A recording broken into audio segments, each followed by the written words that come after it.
저는 오늘 와일드카드 바울이라는 제목으로 여러분들과 함께 주님의 음성에 귀를 기울여보려고 합니다. 이 와일드카드라는 말은 조금 익숙하실 거라고 생각이 듭니다. 카드 게임이나 또 스포츠 등에서 사용되는 개념이죠. 어떤 특정한 규칙이나 정해진 틀을 깨고 예상치 못한 변수로 작용하는 어떤 사람이나 요소를 가리켜서 우리는 와일드카드 이렇게 말합니다. 예를 들면 올림픽 같은 경우에 상대적으로 젊은 축구 선수들이 출전하죠. 저는 이제 축구를 좋아해서 축구에 관심이 많아서 잘 알고 있는데요. 올림픽 축구팀에 와일드카드를 사용할 수 있습니다. 가령 예를 들면 손흥민 선수 같은 베테랑 선수가 와일드카드로 조인할 수 있는 거죠. 어떤 일이 벌어질까요? 아무래도 나이 어린 선수들이 경험이 부족하고 또 큰 무대에 갔을 때 위축될 수 있지만 이 베테랑 선수의 함께하는 이 경기로 인해서 뭔가 달라지는 그런 일들을 경험하게 되죠.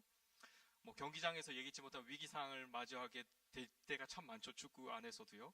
그런데 이렇게 베테랑 선수가 와일드 카드로 자리를 딱 차지하고 있으면 그런 위기 상황에서도 흔들리지 않고 잘 걸어갈 수 있다라는 겁니다. 이처럼 와일드 카드라는 것은 예상 밖의 변수 또 판을 바꾸는 사람을 가리키는 것입니다. 저는 오늘 사도행전 9장에 등장하고 있는 이 사울 이 사람을 하나님의 와일드 카드로 여러분들에게 좀 소개해드리고 싶습니다. 여러분들 저희 사도행전 시리즈를 꼭 이어져 가고 있죠. 근데 이 사도행전의 가장 큰 주제는 뭐냐면 하나님의 나라의 복음이 이제는 유대 땅을 넘어서 사마리아를 넘어서 땅끝까지 이르러 온 세상에 편만하게 된다라는 게 이 사도행전의 큰 주제입니다. 예수님은 승천하셨습니다. 그러나 약속하신 대로 성령님을 보내주셨고 약속하신 대로 예언하신 대로 성령에 충만한 그리스도의 증인들이 생겨나기 시작하면서 이제 초대교회가 든든히 세워져 가고 있습니다. 그리고 이런 상황 속에서 이 초대교회 공동체는 정말 생각지도 못한 하나님의 히든카드, 와일드카드를 만나게 됩니다. 그 사람이 바로 누구냐? 사도행전 9장에 등장하는 사울입니다. 저와 여러분은 사울 너무 잘 알고 있습니다. 위대한 선교자고 신약 서신 정말 많이 썼죠. 똑똑했고 굉장한 사람이었죠. 그런데 당시 1세기로 돌아가 보면 이 바울이 전도자가 된다라는 것은 굉장히 샤킹한 일이었던 것은 틀림없습니다. 생각해 보시기 바랍니다. 열렬한 유대교 신봉자였습니다. 예수의 추종자들을 죽이는 데 있어서만큼은 열정이 대단했습니다. 지난주 말씀 조금만 복기해 보면 다마스커스, 시리아의 수도인 다마스커스로 가기 위해서 손을 들고 자원했던, 그래서 박해 원정을 떠났던 사람이 바로 이 사울입니다. 그런데 길에서 길을 찾게 되었죠. 생각지도 못한 다마스커스에 거의 다 도착할 즈음에 호련히 하늘에서 강력한 빛이 임했습니다. 태양과는 또 다른 강렬한 빛이었습니다. 사울은 그 순간 육신의 눈을 멀었고 그 순간 땅바닥에 주저앉을 수밖에 없었습니다. 그때 생생한 예수 그리스도의 음성이 들려왔습니다. 이 사건이 한 사람의 인생을 완전히 바꿔놓았습니다. 성경에 의하면 3일 동안 그는 아무것도 먹지 못했고 또 전후 문맥과 다른 패세지를 다 살펴보면 사울은 그 3일 동안 기도했습니다. 그리고 주님과의 교제에 집중하면서 하나님으로부터 소명을 확인하는 시간을 가지게 됩니다. 그를 사로잡고 있었던 육신의 비늘? 누가는 이제 비늘이라고 표현했죠. 그를 사로잡고 있었던 그 옛사람의 그 잘못된 눈이, 그 렌즈가 제거되고 이 3일 동안 바울은 전혀 다른 눈을 가지게 되는 겁니다. 그의 심령이 새롭게 되었던 것이죠. 그리고 이때 주님께서는 다마스커에 살고 있었던 아나니아라는 사람에게도 동시에 나타나셔서 아주 놀라운 말씀하십니다. 두려워하지 말고 사울에게 가라. 그는 내가 택한 그릇이다. 내가 이방 선교를 위해서 택한 나의 도구다라는 말씀을 하시는 겁니다. 이 이야기를 누가가 왜 이 자리에 두었을까요? 8장, 9장, 10장, 11장? 적어도 지금까지 초대교회 선교는 누가 이끌고 있죠? 베드로라는 인물입니다. 그런데 이제 누가는 의도적으로 앞으로 이 복음이 더 확장되는 이 과정 속에 하나님이 새롭게 사용하실 한 사람을 소개합니다. 그게 바로 사도행전 9장에 등장하는 이 메시지의 요지겠죠. 새로운 선교, 더 확장된 선교, 땅끝 선교를 위해서 하나님이 바울이라는 사람을 이제 초대교회 앞에 소개하고 계시다라는 겁니다. 그는 초대교회 성도들을 고문하고 죽이는 데 있어서 가장 탁월한 인물이었습니다. 앞서도 소개했지만 나면서부터 할례를 받았고 철저히 율법을 신봉하는 바리새인이었고, 그리고 아마도 거의 맞을 텐데요. 바울은 언어에 있어서도 굉장히 탁월했을 겁니다. 히브리어를 잘했을 거고, 당시 공용어였던 아람어를 쓸 줄 알았고, 로마 시민권자였기 때문에 헬라어 정도도 사용했을 겁니다. 그러니까 적어도 3개국어 이상의 언어 능력을 가진. 그러니까 그리고 가말리엘이라는 당대 최고의 랍비 밑에서 성경을 되게 친밀하게 배웠던 사람이죠. 그것만이 전부가 아닙니다. 여러분들 혹시 미국 시민권 가지고 계신가요? 바울은 로마 시민권자였습니다. 당대 로마 시민권을 가지고 있다는 것은 엄청난 특권이었던 거죠. 하나님의 계획 속에 뭔가 특별한 계획이 있는 겁니다. 바울은 세상적으로 보았을 때도 괜찮은 이력서를 가지고 있었습니다. 그의 이력서는 굉장히 괜찮았습니다. 근데 문제는 무엇이죠? 저와 여러분이 아무리 좋은 이력을 가지고 있어도, 저와 여러분이 아무리 부자여도, 저와 여러분이 아무리 세상에서 성공을 해도 그리스도를 만나기 전까지 우리가 가지고 있는 모든 인간적인 자랑거리들은 하나님 나라를 대적하는 그저 방해물에 불과하다라는 겁니다. 그게 되게 놀랍지 않습니까? 자랑하고 싶은 것들이지만 주님을 만나서 내 삶의 진정한 목적과 의미를 발견하기 전까지 그건 자랑거리가 아니라 하나님을 오히려 대적한 도구가 된다는 겁니다. 오늘 우리가 읽은 이 본문은 바로 이 회심한 바울이 다마스커스에서 전도하는 장면과 예루살렘에서 전도하는 이 두 개의 에피소드를 나란히 이제 배치해 놓고 있습니다. 두 사건입니다. 그리고 시간이 완전히 달라요. 이제 성경이 자세히 이걸 시간을 보여주지 않지만 이거는 굉장히 3년이라는 시간을 사이에 두고 있는 사건입니다. 그런데 이 두 사건이 다른 장소, 다른 시점에서 발생하고 있지만 이 두 사건에서 누가는 아주 의도적으로 바울의 삶에 일어난 동일한 변화를 우리에게 소개해 줍니다. 저는 그래서 오늘 회심한 바울의 인생에 두드러지는 특징 3가지를 오늘 소개하고 말씀을 좀 적용하려고 하는데요. 바울이 확실히 그리스도를 만났구나라는 것을 우리는 처음 어디서 볼 수 있냐면 그가 예수 그리스도를 굉장히 선포하는 데 있어서 불이 붙어 있다라는 겁니다. 좀 다르게 표현하면 그는 그리스도 중심의 증인이 되었다라는 겁니다. 20절 말씀 보시면 그런 다음에 그는 곧 여러 회당에서 예수가 하나님의 아들이심을 선포하였다. 누가는 바울의 삶에 일어난 변화를 이렇게 강조하기 위해서 사실은 이런 단어를 썼습니다. 곧이라는 단어를 썼습니다. 곧바로 즉시 기도했고 주님의 음성을 들었고 소명을 발견했고 이제 이게 진짜 맞는 건지 내 인생에 진짜 맞는 부르심인지 확인 좀 해보자 이게 아니었습니다.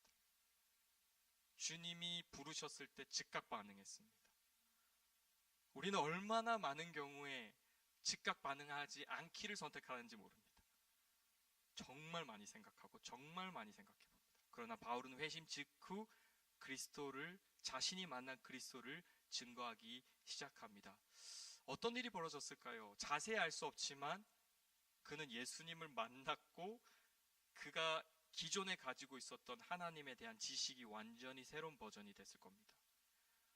그동안 구약 성경을 읽고 암송하고 수없이 가르쳤을 텐데 바울은 구약 성경을 읽으면서 예수님을 만난 적이 없었습니다. 그러니까 이거는 성경 공부에 관한 이야기를 제가 지금 말씀드리는 게 아니라 예수님, 인격적인 예수님, 말씀이신 예수 그리스도, 성경의 메시지를 통해서 우리에게 영으로 찾아오시는 그 그리스도를 바울이 만난 적이 없다라는 겁니다. 아브라함에게 약속하셨습니다. 너의 씨를 통해서 세상을 축복할 거다. 그 씨가 나사렛 출신 예수라는 것을 상상할 수 없었던 거죠. 레위기에 있는 다양한 제사 제도들은 장차 일어날 그리스도의 희생 제사를 앞서 보여준 사건이었습니다. 그 수많은 제사의 기록들을 연구하고 연구했지만 단 한 번도 이 제사 규례가 예수 그리스도의 십자가의 희생을 보여주는 그림자라는 것을 그는 알지 못했습니다. 이스라엘의 찬송가였던 시편 속에서 바울은 단 한 번도 예수를 보지 못했습니다. 만나지 못했고 발견하지 못했고 누리지 못했습니다. 더 정확하게 말하면 하나님의 은혜로 그의 눈에 있는 그 육신의 비늘이 벗겨지기까지 그는 아무리 구약을 읽어도 예수님을 만날 수 없었습니다. 그런데 이제는 하나님의 말씀 속에서 생생한 예수가 보이는 겁니다. 안 보고 싶어도 예수님인 겁니다. 성경을 구약의 두루마리를 들춰볼 때 공부했던 것들이 이제는 창세기의 이 내용이 예수님이구나. 말라기의 이 내용이 예수님이구나. 모든 것이 완전히 예수 그리스도의 퍼즐 안에서 맞춰지는 것을 그가 이제 경험한 겁니다. 우리는 종종 예수님을 만난 사람들의 이야기를 간증으로 듣습니다. 여러분들 간증을 좋아하시나요? 전도를 위한 목적으로 교회에서도 간증자를 세우는 경우도 참 많습니다. 연예인을 세우기도 하고요. 유명한 사업가를 세우기도 하죠. 그래서 이 강단에 세웁니다. 요즘 유명한 프로그램 중에 그런 프로그램도 있습니다. 새롭게 하소서. 그래서 개그맨, 영화배우, 사업가, 선교사 등 예수님을 만난 사람들의 이야기를 소개하는 겁니다. 예수님을 전혀 모르는 사람, 기독교에 대해서 관심이 전혀 없는 사람, 그리고 불교, 천주교, 그 댓글을 보면 그런 댓글이 되게 많아요. 저는 기독교인이 아닌데 너무 좋네요. 이런 글들이 있어요. 그런 점에서 복음에 대한 관심을 불러일으킨다는 점에서 이런 프로그램이 주는 유익들이 분명 있는 것 같습니다. 그런데 오늘 누가가 보여주는 바울의 회심 이후의 모습은 조금 다릅니다. 바울이 새롭게 하소서에 출연했다 무슨 얘기했을까요? 아마 주영훈 씨 이걸 물어봤을 겁니다. 그때 당신이에게 비쳤던 그 빛은 얼마나 강렬했나요? 그 빈을 어디 두셨어요? 무슨 말인지 아시겠죠? 죄송합니다. 쓸데없는 거. 예수님을 가리키는 그 손가락에 집착하는 거죠. 실제로 많은 간증들이 그러한 경우가 있습니다. 예수님의 이야기를 빙자한 자신의 이야기입니다. 그게 잘못됐거나 틀렸다는 이야기를 하는 것이 아닙니다. 여러분, 만약 지금 이 순간에 바울이 전도를 한다면 무슨 이야기를 해야 될까요? 자기가 방금 전에 며칠 전에 체험했던 그 신비한 경험 아니었을까요? 얼마나 강렬했을까요? 자신의 눈에서 뭐가 벗겨지고 눈은 뜨고 있는데 앞은 보이지 않고 주님의 음성은 들리고 기도하는데 환상이 보이고 그 환상 속에 주님의 음성이 들리고 너가 고난을 많이 받아야 된다. 이런 이야기를 그가 듣고 체험했지 않습니까? 그런데 바울은 사도행전뿐만 아니라 바울의 서신을 읽어보면 그는 마음에 아예 작정을 했습니다. 내가 그리스도의 십자가 외에는 아무것도 증거하지 않겠다. 바울이 자랑하고 싶은 것은 너무나 분명했습니다. 특별한 체험이 아니었습니다. 내 삶에 내가 되게 힘들 때 하나님이 길을 탁 열어주셨다. 그게 그의 삶에 중요한 것이 아니었다라는 겁니다. 저도 뉴프론티 교회 오기 직전에 그런 건강의 이슈가 있었습니다. 전혀 다른 길, 제가 가려고 했던 길과는 전혀 다른 이 목회지로 하나님 인도하실 때 저도 간증이 하나 생겼습니다. 제 몸에 좀 좋지 않은 그런 것들이 발견돼서 얼마든지 이야기할 수 있는 이야기죠. 그런데 오늘 바울의 삶에서 보여주는 것은 자신이 개인적으로 경험한 어떤 특별한 체험이 아니라 바울이 진짜 자랑하고 싶은 건 죄인 중에 죄인이었던 완전 고장난 사람이었던 자기 의로 충만했던 열심만 앞섰던 자신의 인생에 찾아오신 하나님의 아들 그리스도, 그 구원자 그리스도를 그가 소개하고 싶었다라는 겁니다. 회심한 바울의 삶에서 발견한 두 번째 특징은 뭐냐면 세상의 반대입니다. 23절, 24절 말씀, 23절, 24절 말씀 다시 한번 우리 같이 한번 읽어보겠습니다. 시작.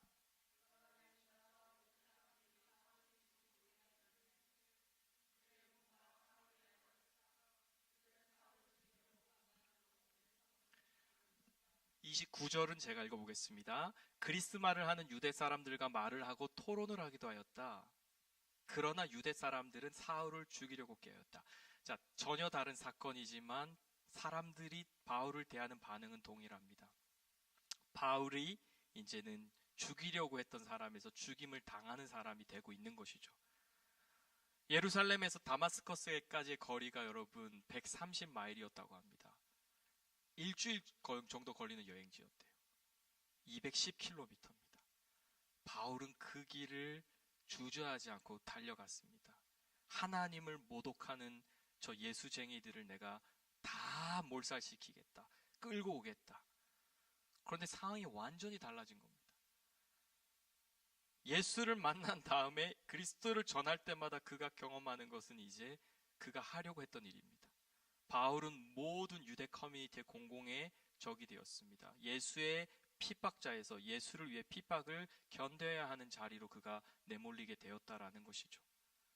여러분들 잘 아시는 것처럼 이것은 시작점입니다. 바울의 생애 전체를 놓고 볼 때 바울은 예루살렘에서 뿐만 아니라 앞으로 펼쳐지는 여러 2차, 3차, 4차 전도 여행에서도 계속해서 이러한 일을 경험하게 됩니다. 왜냐하면 고린도후서 11장에 가면 바울은 거짓 사도들과 자신을 이제 구분하면서 이런 이야기를 합니다. 내가 그동안 전도 현장에서 겪었던 이런 어려움을 너희들에게 자랑한다. 나는 유대인들에게 매를 많이 맞았다. 이게 그의 자랑입니다.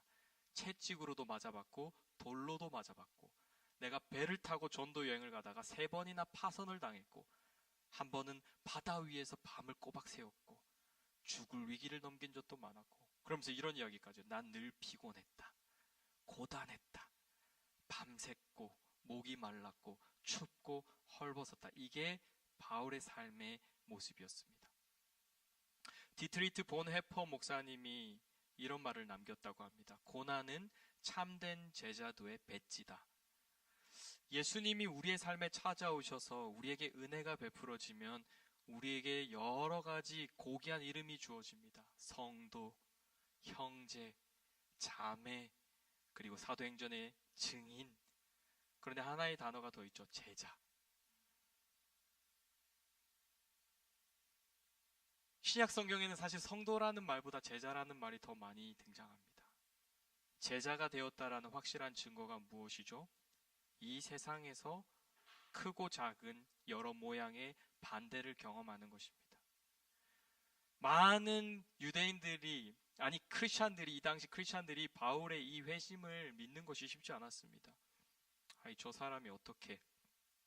그러나 바울의 회심이 꾸며낸 사건이 아니라는 것은 그의 삶이 증명하고 있습니다. 그는 예수님을 위해서 불평과 손해를 감수하는 것을 두려워하지 않고 있는 것이죠. 그는 예수님을 진짜 사랑하게 되었다라는 겁니다. 한번 곰곰이 여기서 생각해 볼 지점이 있지 않습니까? 그리스도를 사랑하게 됐기 때문에 불평과 손해에 대한 관심이 별로 없어진 겁니다. 오히려 바울은 그리스도를 위해서 대가를 지불하는 자리로 날마다 기꺼이 더 나아가는 것이죠. 저는 개인적으로 이 장면을 묵상하면서 참 은혜가 되었던 지점이 하나 있었습니다. 지난주에 예수님이 베드로가 아니라 이 바울에게 찾아오셨을 때 뭐라고 말씀하셨죠? 사울아 사울아 네가 왜 나를 핍박하니? 이게 바울에게 굉장히 놀라운 메시지였습니다. 나는 지금 예수 그리스도를 믿는 교회를 핍박하고 있는데 예수님이 나를 핍박하고 있다고 말씀하시네? 예수님과 교회가 연합이 되어 있네? 그거를 경험한 바울은 아마 성경이 기록하고 있지 않지만 자신이 그리스도를 위해서 겪는 이 고난을 겪을 때마다 굉장히 행복했을 겁니다. 아무도 몰라줘도 예수님은 알고 계시지. 이게 아니었을 거예요. 아, 내가 괜히 그리스도를 만나서 이 고생을 하는구나. 바다에 둥둥 떠나면서 아유 내가 이 고생하네, 이게 아니죠. 그 추운 지중해 바다 위에서 벌벌 떨면서도 바울은 알았을 겁니다. 자신이 회심했던 그날 주님이 주셨던 그 음성, 너가 나를 핍박하고 있네. 이제 바울이 겪는 모든 삶의 형편은 그리스도와 함께 겪는 형편인 것이죠. 그가 겪는 수모와 어려움은 여러분 세상 사람들이 몰라줘도 되는 겁니다. 예수님이 아시는데요.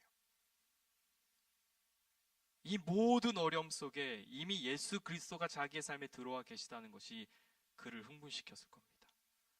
오늘 마지막으로 오늘 본문에서 회심한 바울의 모습 속에서 우리가 또 하나 재미나게 발견하는 것은 그의 삶 속에 공동체가 생겼다라는 겁니다. 하나님 나라는 나의 나라가 아니라 언제나 우리의 나라가 될 수밖에 없습니다. 우리가 주기도문 고백할 때 하늘에 계신 나의 아버지요라고 고백하지 않고 하늘에 계신 우리 아버지요. 여러분 하나님 나라의 기본 컨셉이 보이시죠? 언제나 복수의 사람들의 무리입니다. 바울 같은 사람도 회심하는 그 순간 커뮤니티가 생깁니다. 따뜻함을 경험하는 겁니다. 이 안에서. 얼마나 차갑고 날카롭고 완고한 마음으로 그가 교회 다니는 사람들을 죽였습니까? 스데반이 죽는 현장에 청년 사울이 있었지 않습니까? 그런데 다마스커스에서 그가 고꾸라졌을 때 아나니아라는 보냄을 받은 사람이 지난주 목사님 말씀하셨죠? 바울에게 이렇게 불렀습니다. 형제 사울이요. 친구가 생겼습니다. 이런 일은 예루살렘에서도 반복됩니다.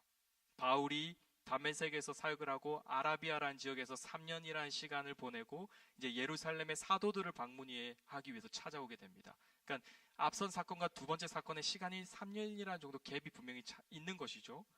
그런데 이때 예루살렘 교회 성도들이 마음이 굉장히 막 두근두근 거리는 거예요. 아, 저 사람이 진짜 괜찮은 사람인가? 아마 사도들도 그런 깨림칙한 마음이 있었을 겁니다. 일제강점기 시절에 그런 일이 종종 있었다고 합니다. 일본 천황에게 충성을 맹세하고 조선인을 몰래 감시하는 사람들.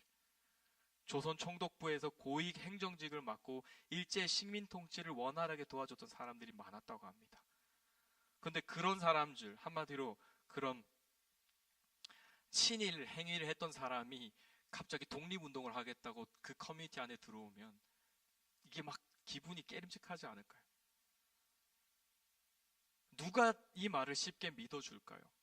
그런데 누가는 아나니아를 보여줬던 것처럼 오늘 우리 말씀 앞에서는 바울을 공동체 앞에 따뜻하게 소개해주는 바나바라는 사람을 또 함께 보여주고 있습니다.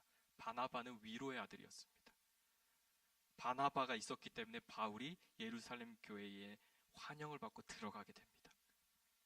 바나바는 악명 높은 이 박해자였던 바울을 사도들에게, 성도들에게 소개합니다. 그리고 그 결과가 이제 사도행전 10장, 11장의 이제 이후에 이제 사도 바울의 삶과 사역을 통해서 보여지는 것이죠. 여러분, 오늘 이 말씀 속에서 무엇을 보시나요? 오늘 이 사도행전 9장의 사울의 회심 사건이 저와 여러분의 삶에 무엇을 도전하는 것일까요? 여러분, 살기 등등에서 그리스도를 쫓는 사람들을 죽이려고 했던 이 바울의 모습 속에서 여러분은 무엇을 보셨습니까? 하나님 나라의 역사에 있어서 없어서는 안 될 것처럼 보이는 이 위대한 선교사는 사실은 그 누구보다도 하나님 나라의 부흥을 가로막는 사람이었습니다. 근데 여러분, 바울은 누구죠? 바울은 우리 모두를 대표하는 사람입니다. 예수 그리스도를 믿기 전 이 세상에 있는 모든 사람들의 인생이 바울이라는 한 사람의 인생 속에 잘 집약되어 보여집니다. 스스로 똑똑한 줄 알고 살아가죠. 그리고 내가 하는 이 행동이 의롭고 옳은 것이라고 굳게 믿습니다. 그러나 바울이 잘 보여줍니다. 하나님의 은혜가 임해서 나의 무지가 깨우쳐지기 전까지는 절대로 변화되지 않고 그 자리에서 벗어날 수 없습니다. 하나님의 은혜의 빛이 우리에게 환하게 비쳐서 우리 안에 있는 뿌리 깊은 죄악된 것들이 폭로되기 전까지 우리는 과거의 바울인 것이죠. 온갖 가면으로 우리 자신을 얼마든지 숨길 수 있는, 그러니까 이런 게 성립이 안 되는 겁니다. 아, 그 사람은 예수님만 모르지만 착해. 이게 하나님의 기준에서는 말이 안 되는 말인 겁니다. 예수님을 알지 못하는 사람의 착함은 하나님이 볼 때는 오히려 그건 오만이고 무지인 것입니다. 세상에 이런 사람들이 분명히 있을 겁니다. 도덕적인 우월감을 가진 사람. 그러나 오늘 바울의 인생이 이걸 얼마나 잘 보여줍니까? 나면서부터 하나님의 율법을 완전히 준수해왔던 그 사람도 하나님은 넌 내 은혜가 없으면 안 된다라는 것을 오늘 바울을 통해서 우리에게 보여주시는 것이죠. 예수님은 바로 이런 인생에게 찾아오시는 분이시죠. 자신을 핍박하고 자신을 혐오하고 자신을 싫어하는 사람들의 인생에 찾아오시죠. 저는 바울의 캐릭터 MBTI는 잘 모르겠지만 바울은 동시대에 살았으면 굉장히 친구하고 싶진 않았을 것 같아요. 자존심이 강했을 것 같고 고집도 세고 똑똑하고 무엇보다도 불편하게 하는 바울의 캐릭터는 바울의 그 자기 열심, 얼마나 많은 사람들을 칼로 난도질할 수 있었을까요? 그런데 예수 그리스도는 바로 이 한 사람, 완전히 뭐가 나 있는, 그리고 자기 자신감으로 충만해 있는 이 한 사람의 인생에 찾아가셔서 이 한 사람을 통해서 사마리아 땅을 넘어서는 이방인 선교의 역사를 써내려 가십니다. 바로 이 예수 그리스도 때문에 바울의 삶에 새로운 챕터가 시작됐고, 바로 이 예수 그리스도 때문에 바울의 삶에 전혀 다른 목적과 의미가 부여된 것이죠. 여러분, 예수님은 지금도 이 도시 곳곳에 있는 수많은 자기 열심과 의로움에 사로잡힌 사람들을 찾아가고 계십니다. 바울의 회심은 예수님 안에서 모든 인생이 새로워질 수 있다는 것을 잘 보여줍니다. 그리고 바울의 회심은 하나님의 은혜의 힘이 얼마나 강력한지를 보여줍니다. 예수님 안에서 쓸모가 바뀌는 것이죠. 쓸모 없는 인생이 쓸모 있는 인생. 하나님 나라를 대적하는 사람이 하나님 나라의 한쪽 기퉁이를 섬기는 사람으로 변화되는 것입니다. 말씀의 결론입니다. 1세기 예루살렘에 바울이 있었다면 저는 말씀을 적용하면서 21세기에도 이 바울 같은 증인이 필요하겠다라는 생각을 하게 됩니다. 적용이 쉽지는 않은데 어떻게 적용할까 고민해 보았습니다. 왜냐하면 바울은 하나님이 주신 미션이 정확했습니다. 로마까지 가서 너는 황제 앞에 서야 된다. 그게 바울에게 주신 미션이었습니다. 그렇다면 오늘 이 자리에 있는 저와 여러분의 삶의 미션은 무엇일까요? 하나님 나라와 하나님의 선교라는 책에서 정민영 선교사님이 구원을 받은 성도를 이렇게 설명해 주시더라고요. 구원받은 사람은 쉽게 말해서 선교사다. 모두가 이거를 분리하지 않아야 된다고 하시더군요. 구원 따로 선교사 따로가 아니라 구원이라는 하나님의 이 구원의 개념 속에 선교적 소명이 반드시 포함되어 있다는 겁니다. 우리는 개인의 구원에 굉장히 관심이 많았습니다. 그런데 오늘 바울도 보면 하나님의 콜링은 단순히 이 사람을 지옥에서 천국으로 바꾸는 콜링이 아니라 바울의 부르심은 바울의 죽음까지도 예언된 하나님의 선교와 관련되어 있었습니다. 그래서 정민영 선교사님 성도를 이렇게 표현하더라고요. 철저히 자기 중심적인 죄성을 따르는 옛 자아와 대조되는 새 자아는, 새 그리스도인은 주인이신 하나님의 뜻을 따라 선교적 사명을 감당하는, 뒤에 말이 좀 어렵더라고요. 이타적 신인류다. 무슨 말이냐면 하나님의 구원은 이 자리에 있는 저와 여러분의 삶에 선교의 목적을 부여한다라는 겁니다. 여러분이 예수 그리스도를 모르는 집안에서 부름받으셨나요? 그러면 분명히 가족 구원이라는 미션이 여러분에게 있는 겁니다. 저희 부모님은 철저한 불교와 무속신앙에서 자라신 분들입니다. 근데 저희 어머니에게 예수 그리스도가 강권적으로 먼저 찾아오셨습니다.